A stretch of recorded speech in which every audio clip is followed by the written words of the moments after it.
صلی اللہ علی النبی الامی وآلہ صلی اللہ تعالی علیہ وسلم صلاۃ و سلام علیک یا حبیبی یا کریمی یا محسنی یا رسول اللہ صلی اللہ تعالی علیہ وسلم۔ باب القصد والمداومۃ علی العمل۔ حدثنا عبدان قال اخبرنی ابی عن شعبہ عن اشعث قال سمعت ابی قال سمعت مسروقا قال سألت عائشة ای العمل کان احب الی النبی صلی اللہ تعالی علیہ وسلم قالت الدائم قلت فأی حین کان یقوم قالت یقوم اذا سمع الصارخ۔ اللہ تبارک و تعالیٰ کا لاکھ لاکھ شکر احسان ہے کہ رب کی دی ہوئی توفیق سے ہم اور آپ قرآن پاک کے بعد سب سے معتبر کتاب بخاری شریف کے درس میں حاضر ہیں۔ اللہ تعالیٰ آقا کریم علیہ السلام کی حدیثیں سننے سے زیادہ عمل کی توفیق عطا فرمائیں۔ آج کے درس میں کتاب الرقاق کا جو پہلا باب ہے، امام بخاری رحمۃ اللہ تعالیٰ نے باب بنایا، باب کا نام رکھا باب القصد والمداومۃ علی العمل۔ یہ باب ہے کاموں میں درمیانہ اور ہمیشگی کرنے کے بارے میں۔ کوئی بھی عمل آپ کر رہے ہیں، کوئی بھی نیکی کا کام کر رہے ہیں، تو وہ نیکی یا تو ایک تو یہ کہ درمیانہ رہے اور ایسا رہے کہ جس کو آپ ہمیشہ کر سکیں۔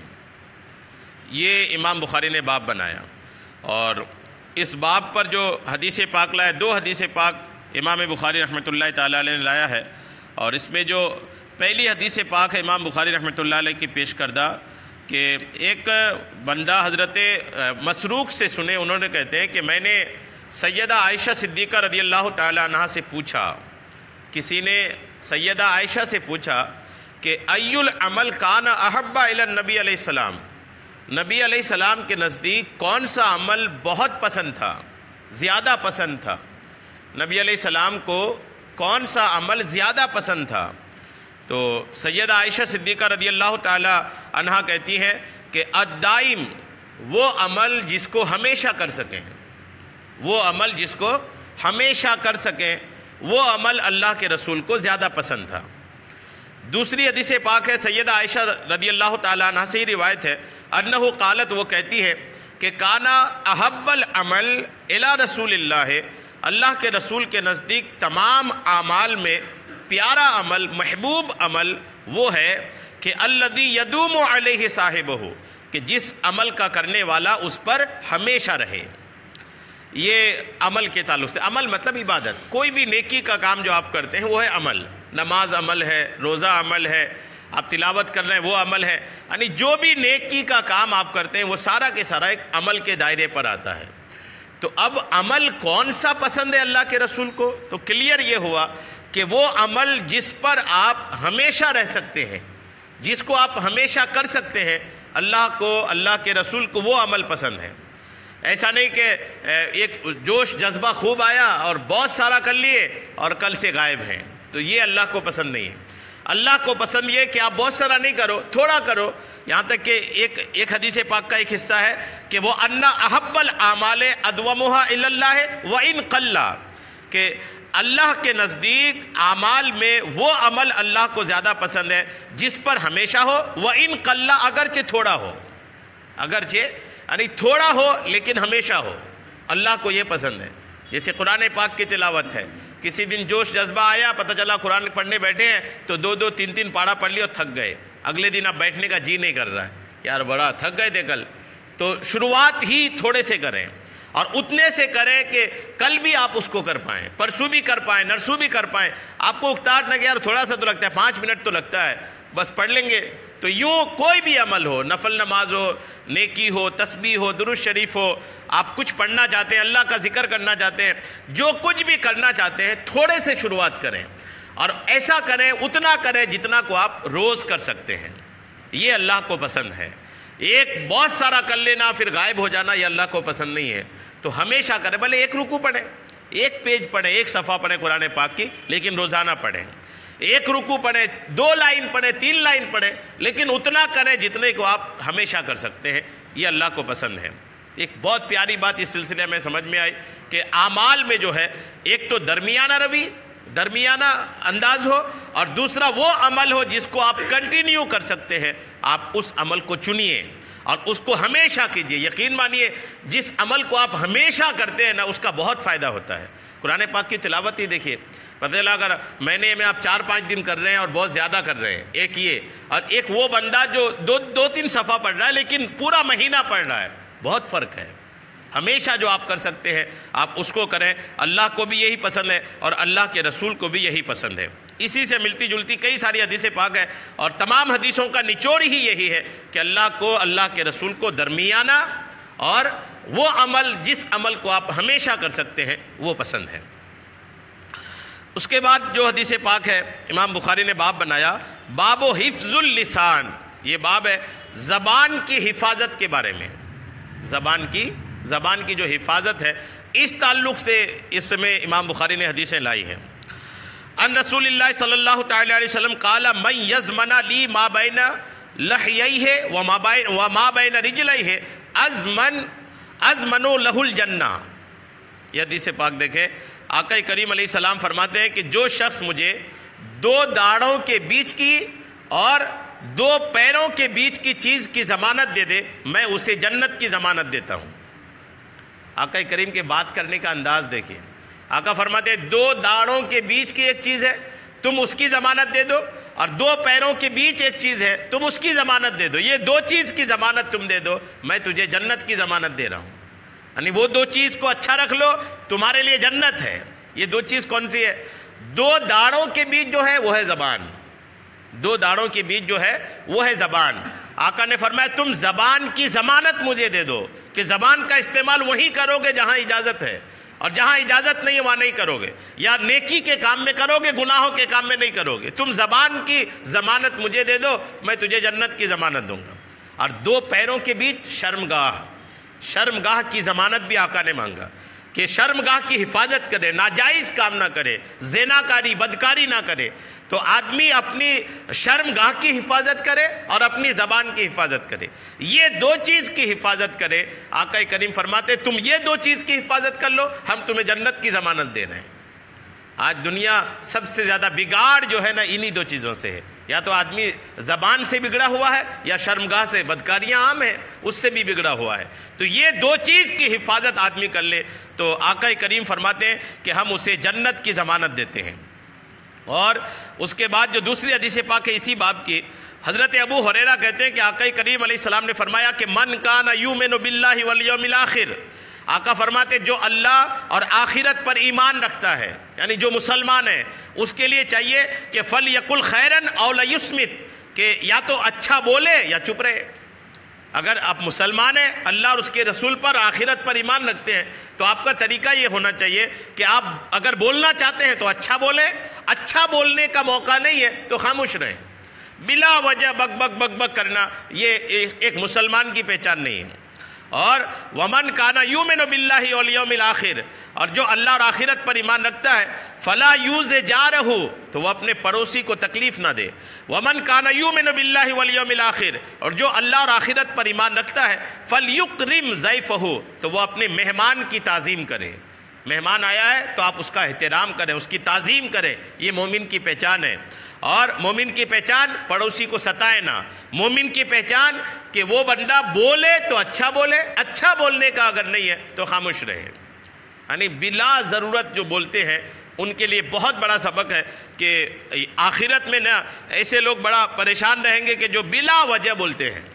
اور خاموش رہنا ایک الحمدللہ زبردست، اپنا خاموشی کا انداز تو ایسا بنا لینا چاہیے کہ لوگ ترسے کہ یار یہ کچھ بولیں گے کب، یہ بولیں گے کب، یعنی ایسا ایک اپنا انداز ہونا چاہیے۔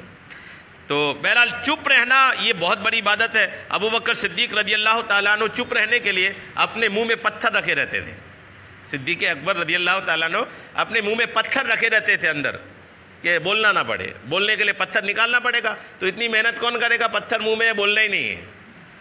غور کیجئے کہ چپ رہنے کی کتنی اہمیت ہے، جبکہ وہ صدیق اکبر تھے، ان کی تو ایک ایک بولی الحمدللہ امت کے لیے نعمت ہے، لیکن پھر بھی وہ بندہ، سنیے آپ، ان کی سیرت میں لکھا ہے ان کی زندگی میں کہ وہ اپنے منہ میں اکثر پتھر رکھے رہتے تھے کہ بس ضروری ہوگا تو پتھر نکال کے بولیں گے، نہیں تو منہ میں پتھر تو رکھا، یہ چپ رہنا ہے۔ غور کیجئے، صدیق اکبر، ایسے سمجھ میں آتا نا کہ صدیق اکبر جب اپنی زبان کو کنٹرول میں رکھنے کی اتنی کوشش کرتے تھے تو زبان کو کتنی کنٹرول کرنی چاہیے؟ بہت زیادہ کنٹرول کرنے کی ضرورت ہے۔ آپ جہاں پر بھی ہیں، جس فیلڈ میں بھی ہیں، جہاں پر بھی ہیں، آپ کو اپنی زبان کی حفاظت کرنی ہے، چونکہ زبان کی اہمیت سنیں آپ، یہی زبان اسلام میں داخل کرتی ہے، یہی زبان اسلام سے خارج بھی کر دیتی ہے۔ ایک حدیث پاک ابھی سنیں گے آپ، جس کا مفہوم یہ ہے، ڈیٹیل یہ ہے کہ آدمی کوئی بات بول پڑتا ہے اور اس بات کی کتنا نقصان ہے آدمی کو پتہ نہیں چلتا، لیکن حقیقت یہ ہوتا ہے کہ اس بات سے اللہ ناراض ہو چکا ہوتا ہے۔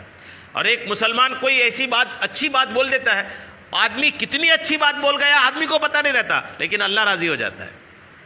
یعنی زبان ہی خدا کو راضی کر دیتا ہے اور یہی زبان خدا کو ناراض بھی کر دیتی ہے۔ اس لیے زبان کی تو بہت زیادہ کنٹرول کر کے رکھنے کی ضرورت ہے۔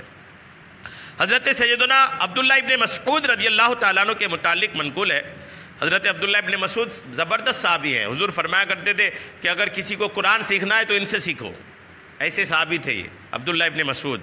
ان کے بارے میں لکھا ہے کہ آپ صفا کے پہاڑ پر، صفا مروہ پہاڑی ہے نا جس میں سعی کرتے ہیں، صفا کے پہاڑ پر تلبیہ پڑھ رہے تھے، تلبیہ و لبیک لبیک یا رسول اللہ، اس کو لبیک اللہم لبیک جو ہے نا اس کو تلبیہ بولتے ہیں، تلبیہ پڑھ رہے تھے اور فرما رہے تھے اے زبان بھلائی کی بات کہہ۔ عبداللہ ابن مسعود اپنی زبان سے کہہ رہے ہیں اے زبان بھلائی کی بات کہو، فائدہ اٹھائے گی، اور اس سے پہلے کہ تجھے شرمندگی اٹھانا پڑے، بری بات کہنے سے خاموش رہ، سلامت رہو گی۔ اپنی زبان کو خود کہہ رہے ہیں، اچھی بات کہنا، بری بات نہیں کہنا، شرمندہ ہو جاؤ گی۔ تو کسی نے آپ سے پوچھا اے عبداللہ ابن مسعود یہ بات آپ خود سے کہہ رہے ہیں یا آپ نے کسی سے سنی ہے؟ آپ خود ہی بول رہے ہیں کہ آپ نے کسی سے سنی ہے؟ تو انہوں نے کہا کہ ارشاد فرمایا کہ میں نے سرکار مدینہ صلی اللہ تعالیٰ علیہ وسلم کو فرماتے ہوئے سنا کہ ابن آدم کی اکثر خطائیں اس کی زبان سے سرزد ہوتی ہیں۔ آقا نے فرمایا کہ آدم کی اولاد کی اکثر غلطی جو ہے نا ان کی زبان سے ہوتی ہے، اکثر غلطیاں زبان سے ہوتی ہیں۔ تو یہ زبان غیبت ہے، چغلی ہے، گالی گلوچ ہے نا، برائیاں ہیں، ایک دوسرے کے بارے میں بولتے ہیں برائیاں، سارا کچھ، یعنی زبان تو جڑ ہے برائیوں کی۔ آدمی زبان کو بچا لیا نا تو الحمدللہ سارا کچھ بچ جائے گا۔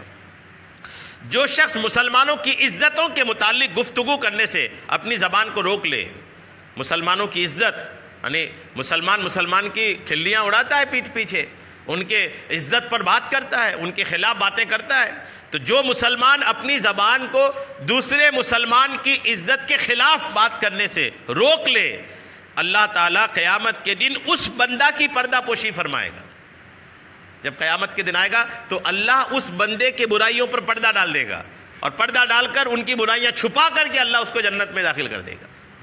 قیامت کے دن یہ ملنا کہ آپ کی برائیوں پر خدا پردہ ڈالے، یہ تو مجھے لگتا ہے کہ اس طرح کی ہزاروں دنیا اگر ہو جائے نا تو آدمی فری میں دے دے اور کہہ دے کہ میرے مولا میری برائیاں چھپا کر کے مجھے جنت میں داخل کر دے۔ ہزاروں دنیا اس طرح کی ہو تو ابھی یہ بات سمجھ میں نہیں آ رہی ہے، ابھی بہت ہلکی لگ رہی، لیکن آخرت میں سمجھ میں آئے گی کہ برائیاں ڈھپ لینا کتنی بڑی بات ہے۔ آپ اسکول میں پڑھتے ہیں، کسی میں پڑھتے ہیں، آپ کا استاد اگر آپ کی غلطی کو چھپا لیتا ہے تو آپ تو اس وقت گلیڈ ہو جاتے ہیں نا، یار میرے استاد نے میری غلطی چھپا لیا اور چھپا کر کے مجھے آج تو کچھ نہیں بولا۔ غور کیجئے، ہر اسٹوڈنٹ اس بات کو سمجھتے ہوں گے کہ کتنی خوشی ہوتی ہے اس وقت کہ ہم نے غلطی کیا، استاد نے غلطی دیکھا لیکن استاد نے ڈانٹا نہیں، مسکرا کر کے بول دیا بس آگے نہیں کرنا، بس دیکھ تو لیا میں نے، بس آگے بچ کے رہنا، تو مزہ آتا ہے نا اس وقت۔ تو ویسی زندگی بھر کی آپ کی سارے گناہوں کو اللہ کریم پردہ ڈال دے، اور آپ دیکھ رہے ہیں کہ میرا رب ہے اور میرا رب میری برائیوں پر پردہ ڈال دیا، اب فرما رہا ہے بندہ جاؤ جنت کی طرف، کتنی خوشی ہوگی۔ یہ کس کو ملے گا؟ یہ اس کو ملے گا جو بندہ کسی مسلمان کی برائی جانتا ہے، کسی مسلمان کی کمی کو جانتا ہے، لیکن پھر بھی اس کمی کو چھپا کر کے رکھا ہے، کسی محفل میں بیٹھک میں اس کی چرچا نہیں کرتا بلکہ اس کو چھپا کر کے دفن کر کے رکھتا ہے۔ تو ایسے بندے کی قیامت کے دن الحمدللہ اس کو ملے گا کہ اللہ اس کے گناہوں پر پردہ ڈال دے گا، الحمدللہ۔ تو اور جو اپنے غصے کو قابو میں رکھے اللہ اسے عذاب سے بچائے گا، اور جو اللہ کی بارگاہ میں عذر پیش کرے اللہ اس کے عذر کو بھی قبول فرمائے گا۔ حضرت سیدنا معاذ ابن جبل بیان کرتے ہیں کہ میں نے رسول کریم صلی اللہ تعالیٰ علیہ وسلم سے عرض کی یا رسول اللہ مجھے نصیحت فرمائیے۔ ایک صحابی رسول نے حضور سے عرض کیا یا رسول اللہ مجھے کچھ سکھائیے، کچھ نصیحت فرمائیے۔ تو آقا نے فرمایا اللہ کی عبادت اس طرح کرو گویا تم اسے دیکھ رہے ہو۔ پہلی نصیحت آقا نے فرمایا کہ خدا کی عبادت ایسے کرو جیسے کہ تم خدا کو دیکھ رہے ہو، یعنی ایک تصور جمائے، آدمی خیال جمائے عبادت کے وقت کہ میں خدا کو دیکھ رہا ہوں۔ فرمایا کہ عبادت اس طرح کرو گویا تم اسے دیکھ رہے ہو، اور اپنے آپ کو مردوں میں شمار کرو۔ آقا نے فرمایا خود کو مردوں میں شمار کرو، یعنی موت پتہ نہیں کب آ جائے، تو خود کو مردوں میں شمار کرو۔ اور اگر تم چاہو تو میں تمہیں اس چیز کے متعلق خبر دوں جو ان تمام چیزوں کے مقابلے میں تمہارے زیادہ اختیار میں ہے، یعنی ان تمام چیزوں سے زیادہ جو چیز ضروری ہے وہ بتا دوں۔ یہ کہہ کر آقا نے ہاتھ کے ذریعے اپنی مبارک زبان کی طرف اشارہ فرمایا۔ اپنے ہاتھ سے آقا نے اپنی زبان کی طرف اشارہ فرمایا، بولے اس کو قابو کر لو۔ کیا فرمایا؟ اس کو قابو کر لو، اگر تم نے اس کو قابو کر لیا تو ساری چیزیں درست ہو جائیں گی۔ زبان قابو تو سب قابو، زبان بگڑا تو سب کچھ بگڑا۔ زبان سے ہی تو بگاڑ شروع ہوتا ہے نا۔ دنیا بھر کے جھگڑا فساد جو بھی ہوئے سب کی وجہ زبان ہے۔ گھروں کے جھگڑے، باہر کے جھگڑے، ملکوں کے جھگڑے، یعنی ایک سے ایک جھگڑے جو ہوئے نا اس کی ایک وجہ زبان ہے۔ آقا کریم علیہ السلام نے ارشاد فرمایا کیا میں تمہیں ایسی عبادت کے متعلق خبر نہ دوں جو سب سے زیادہ آسان اور بدن پر سب سے زیادہ ہلکی پھلکی ہے؟ ایک ایسی عبادت جو بہت آسان اور زبان پر بدن پر بہت زیادہ ہلکی پھلکی بھی ہے۔ پھر آقا نے خود ارشاد فرمایا وہ ہے خاموش رہنا اور حسن اخلاق، یعنی خاموش رہنا بھی عبادت ہے۔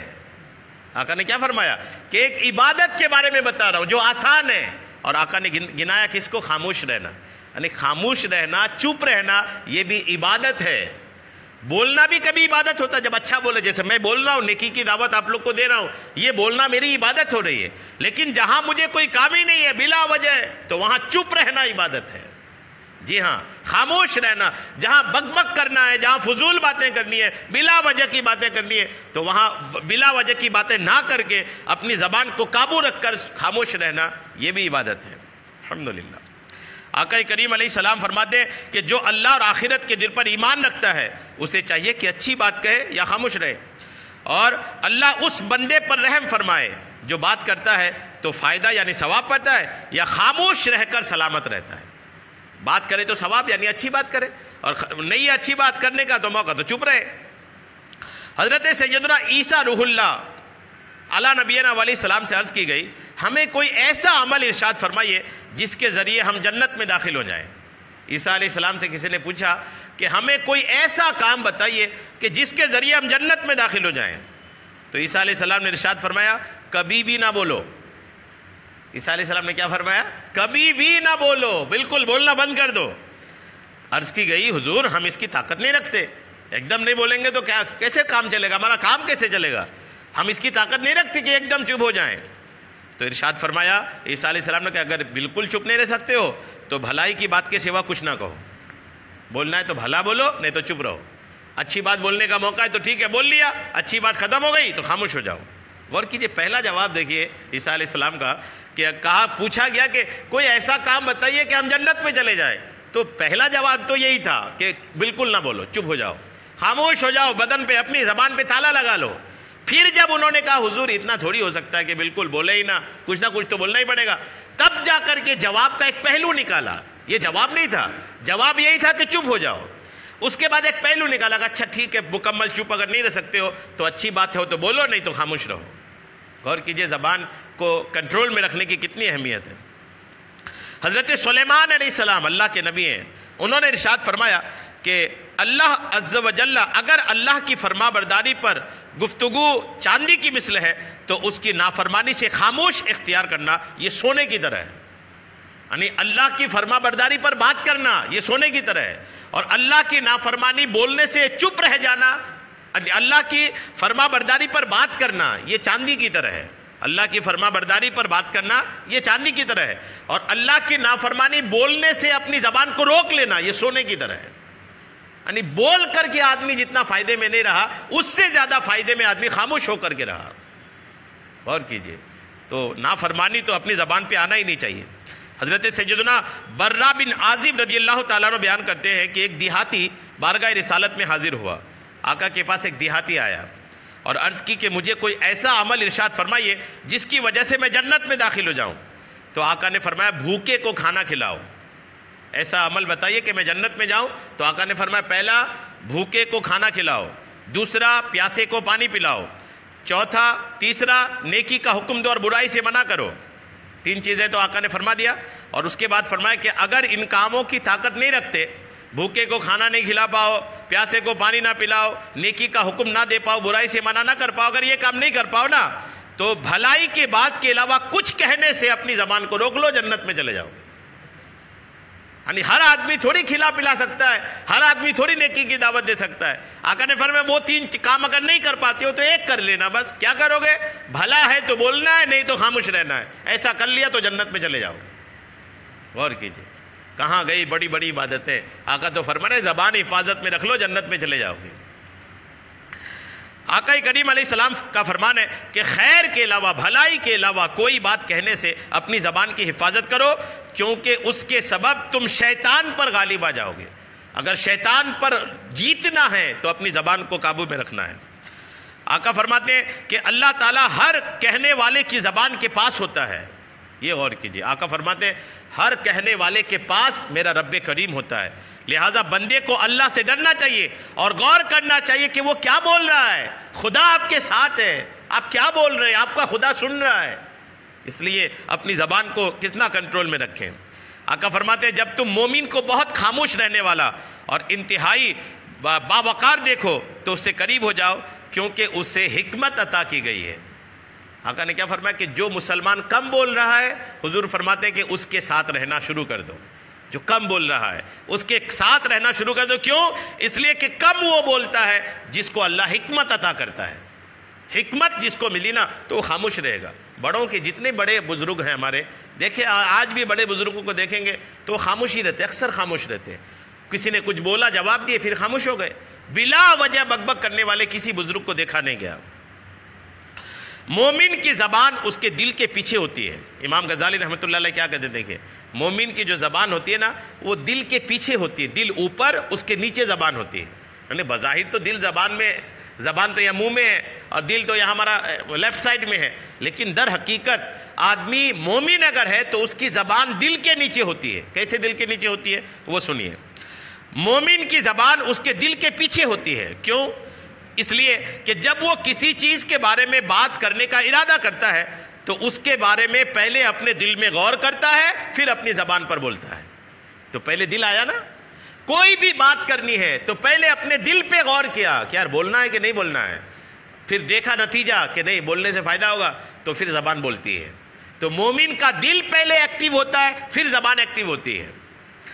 اور منافق کی زبان اس کے دل کے آگے ہوتی ہے. جو منافق آدمی ہوتا ہے اس کی زبان پہلے ہوتی ہے، دل بعد میں ہوتا ہے. پہلے بولتا ہے، پھر دل سے پچھتاتا ہے کیوں بول دیا. یعنی بول کے پچھتانے سے بہتر ہے پچھتا کر کے بولو. یعنی کوشش کرو پہلے دیکھو کہ دل کیا کہہ رہا ہے. دل اچھا برا سوچے، اس کے بعد پھر زبان پہ اپنی بات لے آئے. اور جب وہ کسی چیز کا ارادہ کرتا ہے تو اسے اپنی زبان پر لے آتا ہے اور اس کے بارے میں اپنے دل میں غور و فکر نہیں کرتا، منافق جو ہوتا ہے. اور عیسیٰ علیہ السلام فرماتے ہیں کہ عبادت کے 10 حصے ہیں.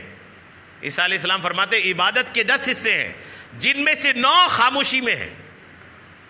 اللہ کی ساری عبادت کو 10 حصوں میں بانٹا اور عیسیٰ علیہ السلام نے فرمایا 10 میں سے 9 حصہ جو ہے وہ خاموشی میں ہے. خاموش رہنا کتنی بڑی چیز ہے سنیں. اور ایک لوگوں سے دور بھاگنے میں 10 حصہ ہے نا، 10 حصوں میں سے 9 حصہ خاموش رہنے میں اور ایک لوگوں سے دور رہنے میں. جی ہاں، لوگوں سے دور رہنے میں بھی بھلائی ہے. کئی بار اچھے لوگ ہیں تو پاس رہیں، بلا وجہ لوگوں کی دوستی بھی ہے لوگوں کو نیکیوں سے دور کر رہی ہے. آج کل کی دوستیاں بھی لوگوں کو نیکیوں سے دور کر رہی ہے. آدمی دوست کا لحاظ کر کے مسجد نہیں آتا. کئی بار دوست کا لحاظ کر لیتا، کہہ رہا ہے میرا دوست بیٹھا ہے کیسے چھوڑ کے میں مسجد چلے جاؤں. دوست بیٹھا ہے، امی بلا رہی ہے، ارے یار دوست کے ساتھ تھوڑی بیٹھ لوں، امی کے پاس نہیں جا رہا جلدی. امی بولی گھر اتنے بجے آ جانا، یہ دوستوں کی وجہ سے لیٹ پہنچ رہا ہے. تو ایسی دوستی بھی نقصان دہ ہے جو دوستی نیکی سے دور کر دے. اور آقا فرماتے ہیں جو زیادہ بولتا ہے وہ غلطیاں زیادہ کرتا ہے، اور جو غلطیاں زیادہ کرتا ہے اس کے زیادہ گناہ ہوتے ہیں، اور جس کے گناہ زیادہ ہو جاتے ہیں وہ جہنم کے زیادہ لائق ہے. زیادہ بولنا نتیجہ یہ ہے کہ وہ جہنمی ہے. امیر المومنین ابو بکر صدیق گفتگو سے بچنے کے لیے، یہ دیکھیے میں نے جو آپ کو عرض کیا نا کہ امیر المومنین ابو بکر صدیق گفتگو سے بچنے کے لیے اپنے منہ میں کنکری رکھا کرتے تھے، ہے نا، اور اپنی زبان کی طرف اشارہ کر کے صدیق اکبر فرمایا کرتے یہی وہ چیز ہے جو مجھے ہلاکت کی جگہوں پر لے گئی ہے، یعنی یہی برباد کرنے والی ہے، اس کو کنٹرول میں رکھو۔ اپنے منہ میں کنکر پتھر رکھے رہتے تھے۔ عبداللہ ابن مسعود فرماتے اللہ کی قسم جس کے سوا کوئی معبود نہیں، زبان سے زیادہ کوئی چیز لمبی قید کی حقدار نہیں ہے۔ زیادہ دنوں تک اگر کسی چیز کو قید میں رکھنا ہے تو عبداللہ ابن مسعود فرماتے وہ زبان ہے۔ تو بہت ساری باتیں اور لکھی ہے، 100 کی ایک بات یہ ہے کہ اپنی زبان کی حفاظت کریں، بولے وہیں جہاں پر بولنے کا ہے، نہیں بولنے کا ہے تو خاموش رہیں، اور بولنے کا بھی ہے تو کوئی فائدے کی بات ہے، فائدہ سمجھ میں آ رہا ہے، کوئی بھلی بات ہے تو بولیں، اگر بھلی بات نہیں ہے تو اس میں بھی خاموش رہیں۔ اچھا، ایک ہے فحش کلامی، بری باتیں بولنا، یعنی یہ بھی ایک بڑی تعداد ہے جو دوستوں کے بیچ بیٹھ کر کے بد کلامیاں کرتے ہیں، مزے لیتے ہیں باتیں کر کے، ایسے بھی دوست ہوتے ہیں۔ تو ایسے لوگوں کا کیا حال ہوگا دیکھیے، جو دوستوں کے بیچ بیٹھ کر کے گندی باتیں کرتے ہیں، مزے لیتے ہیں، اور گندی ویڈیوز دیکھ کر کے باتیں کرتے ہیں، طرح طرح سے لوگ باتیں گندی کرتے ہیں، اور یہ گندی باتیں کرنے کو نا فحش کلامی بولتے ہیں۔ فحش کلامی، بری بات کرنا۔ آقا کریم علیہ السلام نے فرمایا فحش کلامی سے بچو، یعنی گندی باتیں کرنے سے بچو، کیونکہ اللہ تعالیٰ فحش اور فحش کہنے کو ناپسند فرماتا ہے، یعنی گندی باتیں کرنے کو اللہ پسند نہیں کرتا۔ اور آقا کریم علیہ السلام نے غزوہ بدر میں قتل ہونے والے مشرکین کو گالی دینے سے منع فرمایا۔ غور کیجئے، جب جنگ بدر ہوئی اس میں بہت سارے کفار و مشرکین مارے گئے، تو کچھ لوگ ان کو مشرکین تھے، جبکہ وہ کچھ لوگ صحابہ میں سے ان کو گالی دینے لگے، تو آقا نے منع فرمایا، نہیں، مشرکین اگر تھے پھر بھی تم گالی نہیں بکو۔ آقا نے منع فرمایا مشرکین کو بھی گالی نہ دو، آقا نے فرمایا نہیں، یہ غلط بات ہے، اور ارشاد فرمایا ان کو گالی نہ دو کیونکہ جو کچھ تم کہتے ہو وہ ان تک نہیں پہنچتا، ان مر گیا، وہ گالی ان تک نہیں پہنچ رہی ہے، تمہاری زبان گندی ہو رہی ہے۔ گالی کس کو پہنچ رہی ہے؟ آدمی زبان سے بولا، پہلے تو اپنی زبان نہ آئی نا گندی، تو اس لیے گالی جو ہے نا مشرک کو بھی بولنے سے آقا نے منع فرمایا۔ آقا نے فرمایا جو تم بولتے ہو ان تک نہیں پہنچتا، بلکہ تم زندوں کو اذیت دیتے ہو، سن لو بد کلامی کمینگی ہے۔ آقا فرماتے بد کلامی جو ہے نا یہ کمینگی ہے۔ سرکار والا تبار علیہ السلام نے ارشاد فرمایا مومن عیب نکالنے والا، لعنت کرنے والا، فحش گو اور بے حیا نہیں ہوتا۔ مومن کی پہچان نہیں بے حیائی۔ اور آقا فرماتے ہیں فحش کلام کرنے والا پر جنت کا داخلہ حرام ہے، جو گندی باتیں کرتے ہیں ان کو جنت کی داخلہ حرام ہے۔ آقا فرماتے ہیں کہ 4 شخص جہنمیوں کے لیے عذاب میں تکلیف کے ساتھ ساتھ مزید تکلیف کا باعث بنیں گے۔ 4 شخص ایسے ہوں گے کہ جو جہنم میں رہ کر دوسرے جہنمیوں کو پریشان کر دیں گے، اتنی تکلیف میں ہوں گے وہ۔ سارے جہنمی تو آلریڈی پریشان ہوں گے، لیکن 4 طرح کے لوگ ایسے ہیں کہ ان کی وجہ سے دوسرے جہنم کے لوگ بھی پریشان ہو جائیں گے۔ وہ کون ہے دیکھیں، وہ کھولتے پانی اور بھڑکتی آگ کے درمیان دوڑتے ہوئے موت مانگتے ہوں گے۔ کھولتا ہوا پانی ہوگا، بھڑکتی ہوئی آگ ہوگی اور اس میں دوڑیں گے۔ ان 4 شخصوں میں سے ایک شخص وہ ہوگا جس کے منہ سے پیپ اور خون بہ رہا ہوگا، منہ سے پیپ اور خون بہ رہا ہوگا۔ اس سے کہا جائے گا اے بدنصیب کیا معاملہ ہے؟ دوسرے جہنمی روک کے ان کو کیا ہو گیا ہے تم کو؟ یہ جہنم کی پانی اور آگ میں ایسے دوڑ رہے ہو، زبان سے پیپ اور خون نکل رہا ہے، کیا کرتے تھے دنیا میں تم؟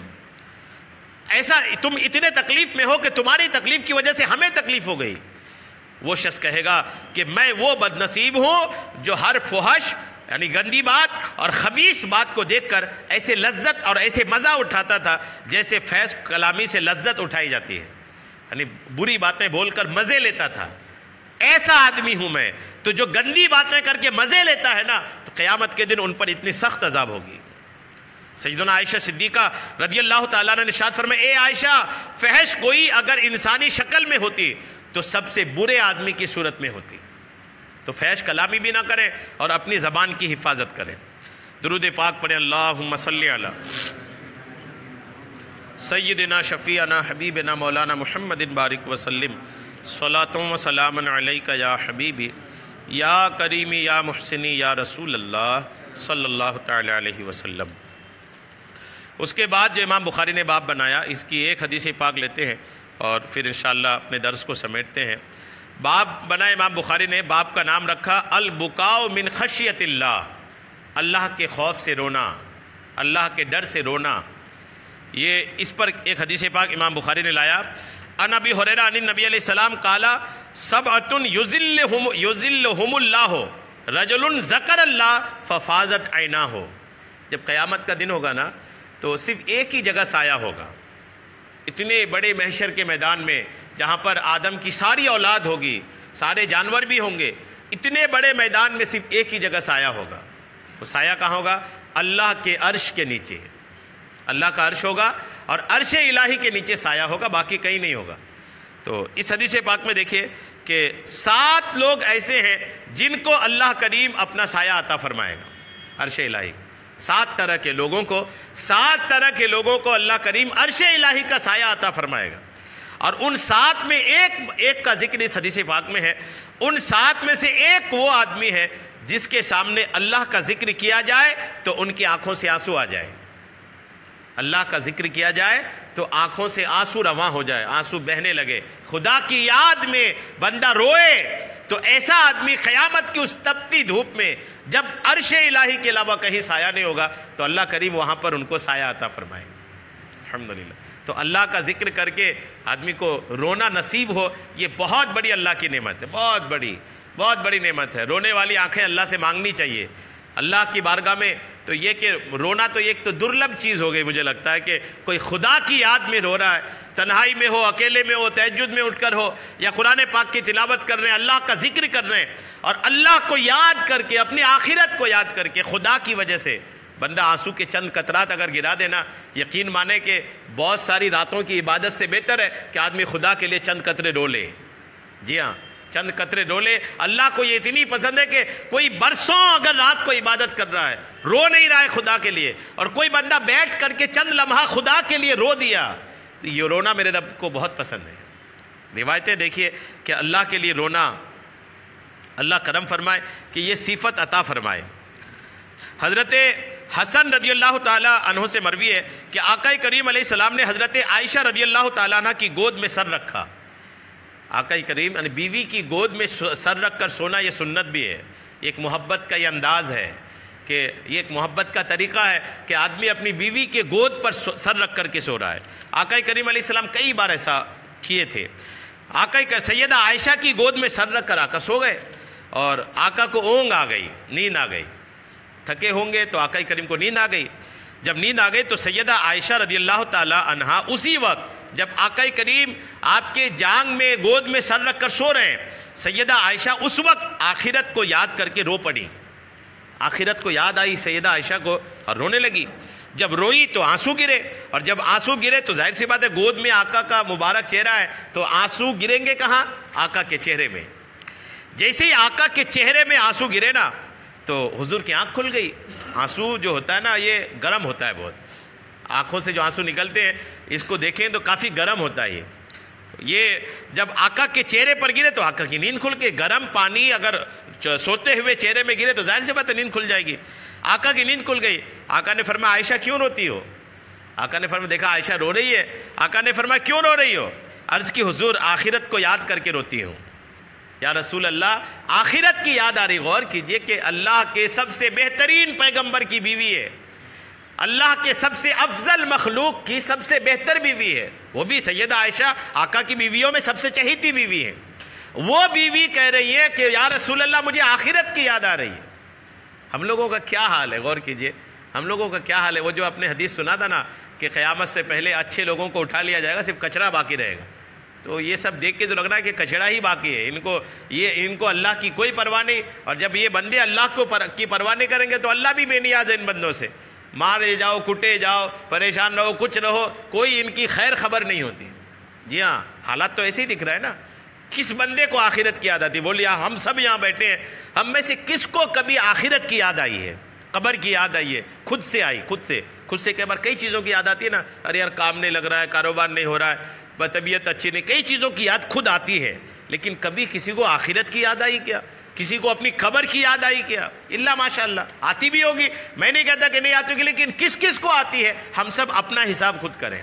سیدہ عائشہ دیکھے اللہ کے رسول سر رکھ کے سو رہے گود میں, لیکن اس وقت آخرت کی یاد آ رہی, اور اتنی یاد آئی آخرت کی کہ رونے لگی. صرف یاد ہی نہیں آئی, روئی اتنا زیادہ آئی. جب عرض کی کہ آخرت کو یاد کر کے روتی ہوں، اور کیا لوگ قیامت کے دن اپنے گھر والوں کو یاد کریں گے؟ نے سیدہ عائشہ کو فکر اس بات کی ہے، یا رسول اللہ کیا قیامت کے دن لوگ اپنے گھر والوں کو یاد کریں گے؟ وجہ یہ تھی کہ رسول اللہ ہیں، ہم تو ان کے گھر والے ہیں، اللہ کے رسول آخرت میں ہمیں یاد کریں گے کہ نہیں کریں گے؟ فکر اس چیز کی تھی کہ اگر یہ یاد کر لیا آخرت میں میدان قیامت میں تو اپنی بات بن جائے گی۔ عرض کی یا رسول اللہ کیا قیامت کے دن لوگ اپنے گھر والوں کو یاد کریں گے؟ تو آقا نے فرمایا بخدا، خدا کی قسم، 3 جگہوں میں لوگوں کو اپنے سوا کچھ یاد نہ ہوگا۔ آقا نے فرمایا 3 ایسی جگہ ہوگی جہاں لوگ صرف خود کی یاد رکھیں گے، کوئی کسی کو یاد نہیں کرے گا۔ ماں بیٹی، بیٹی ماں کو، باپ بیٹے کو، بیٹا باپ کو، دوست دوست کو، بھائی بھائی کو، کوئی کسی کو یاد نہیں کرے گا۔ 3 جگہ، 3 کون سی جگہ ہے؟ آقا فرماتے ہیں جب میزان عدل رکھا جائے گا، جب اعمال نامہ تولے جائیں گے نا اس وقت، اور اعمال تولے جائیں گے، لوگ سب کچھ بھول کر یہ دیکھیں گے کہ ان کی نیکیاں کم ہوتی ہیں یا زیادہ۔ ساری چیزوں کو چھوڑ کر آدمی دھیان لگائے گا کہ یار میری اعمال نامہ تولا جا رہا ہے، پتہ نہیں کم ہوگا کہ زیادہ ہوگا، وہاں کوئی کسی کو یاد نہیں کرے گا۔ دوسرا، نامہ اعمال دیے جانے کے وقت یہ سوچیں گے کہ دائیں ہاتھ میں ملتا ہے یا بائیں ہاتھ میں۔ قیامت کے دن جب لوگ آئیں گے نا تو زندگی بھر کا آپ نے جو کچھ کیا ایک کتاب کی شکل میں، جس کو نامہ اعمال کہتے ہیں، پورا لکھا ہوا رہے گا اس میں، آپ نے کہاں کیا کیا، کیا بولا، کیا نہیں کیا، کہاں گئے کہاں نہیں گئے، سارا کچھ لکھا ہوگا۔ تو وہ کتاب کچھ لوگوں کو دائیں ہاتھ میں ملے گا اور کچھ لوگوں کو بائیں ہاتھ میں ملے گا۔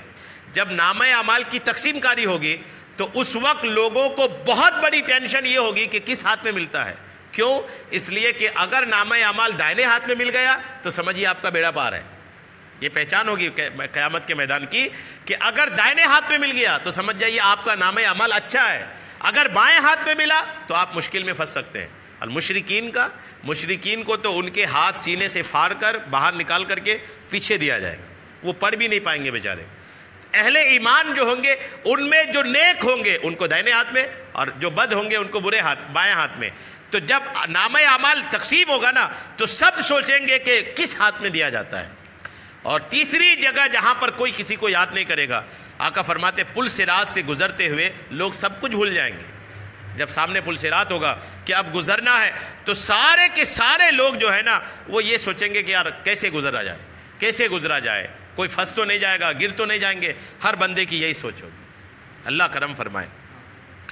ایک روایت اس پر دیکھیں، حضرت عمر فاروق اعظم رضی اللہ تعالیٰ عنہ کو جانتے نا، اسلام کے دوسرے خلیفہ۔ حضرت عمر فاروق اعظم رضی اللہ تعالیٰ عنہ جب قرآن مجید کی کوئی آیت سنتے تو خوف سے بے ہوش ہو جاتے تھے۔ کیسی ڈر تھے ان لوگوں کے دلوں میں، دیکھیے اگر کوئی آیت ایسی ہوتی تھی ڈر والی نا تو سن کے عمر فاروق اعظم بے ہوش ہو جاتے تھے۔ ایک دن ایک تنکا ہاتھ میں لے کر حضرت عمر فاروق اعظم نے ایک تنکا ہاتھ میں لیا اور ہاتھ میں لے کر کہ کاش میں ایک تنکا ہوتا، عمر نہیں ہوتا۔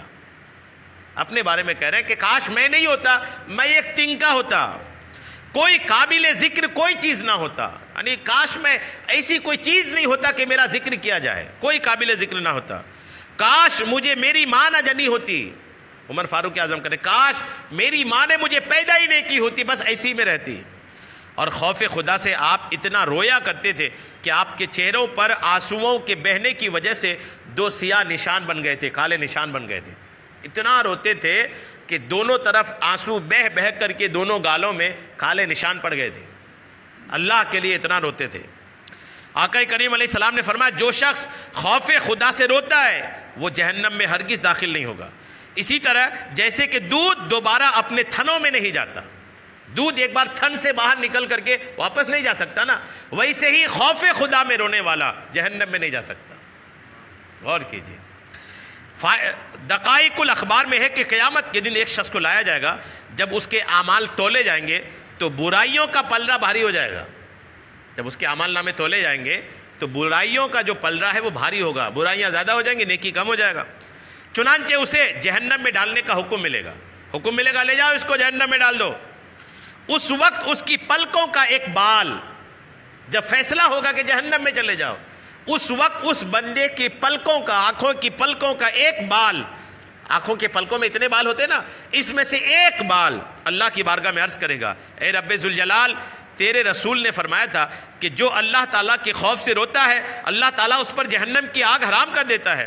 اے میرے مولا، میں تیرے خوف سے رویا تھا، ایک پلک بس رویا تھا، پوری طرح رویا بھی نہیں، اللہ کے خوف سے کبھی یہ رویا ہوگا کہ ایک پلک بھیگا تھا آنسوؤں سے، تو اس پلکوں کا ایک بال عرض کرے گا مولا میں رویا تھا، تیرا یہ بندہ رویا تھا، آنسو نکلے تھے اور صرف ایک بال بھیگا تھا، تو جب یہ جہنم میں نہیں جائے گا تو مولا یہ پورا بدن بھی جہنم میں نہ جائے۔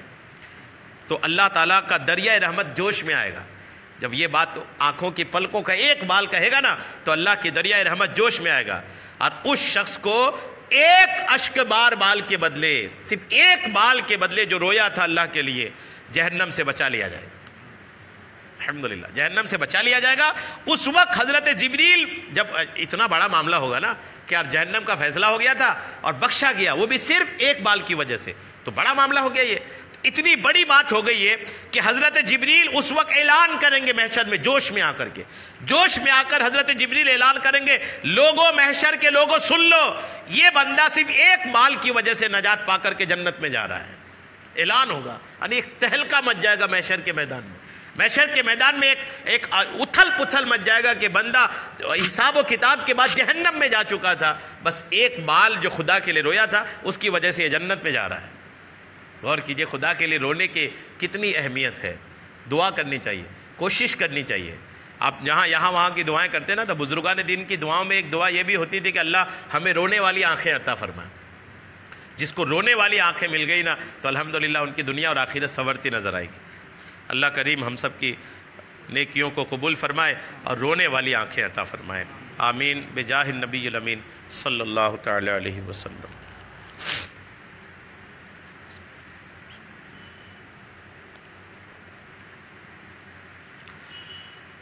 قال اللہ تبارک و تعالی فی شان حبیبہ الکریم ان اللہ وملائکتہ یصلون علی النبی یا ایہا الذین آمنوا صلوا علیہ وسلموا تسلیما۔ صلی اللہ علی النبی الامی وآلہ صلی اللہ تعالی علیہ وسلم۔ صلاۃ و سلام علیک یا رسول اللہ۔ سبحان ربک رب العزۃ عما یصفون وسلام علی المرسلین والحمد للہ رب العالمین بحق لا الہ